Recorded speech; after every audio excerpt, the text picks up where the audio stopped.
যারা বলেন যে বাবার বাড়িতে মেয়েরা রাজকন্যা আর শ্বশুর বাড়িতে দাসী, শ্বশুর বাড়ির ভাতের অনেক দাম, কিসের উপর ভিত্তি করে বাবার বাড়িতে রাজকন্যা বলেন জানি না।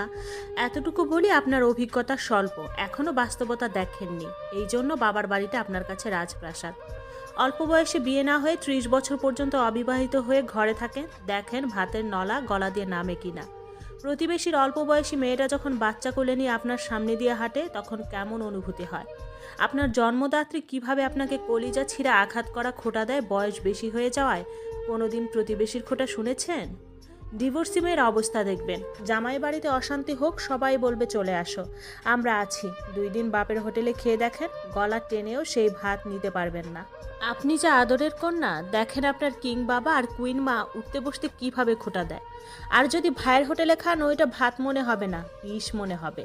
আর আপনি যদি কালো হন, আর কি বলবো, জন্মের পর থেকেই শুনবেন আপনার কোনো গুণ এই সমাজ দেখবে না। তাই আপনি যতই বলেন না কেন বাবার রাজকন্যা আপনি, আসলে কি তা এখনও জানেন না। সব কিছুর একটা নির্দিষ্ট সময় পর্যন্ত মূল্য থাকে, হোক সেটা মানুষ কিংবা পণ্য। মেয়েদের যদি জামাই বাড়িতে সুখ না হয়, তাহলে বাপের বাড়িতেও সুখ নাই। বাপের বাড়িতে বিয়ের আগে কিছু বছরে কেবল মেয়েরা রাজকন্যা হয়ে থাকে, তারপর এদের দিকে কেউ ফিরেও তাকায় না।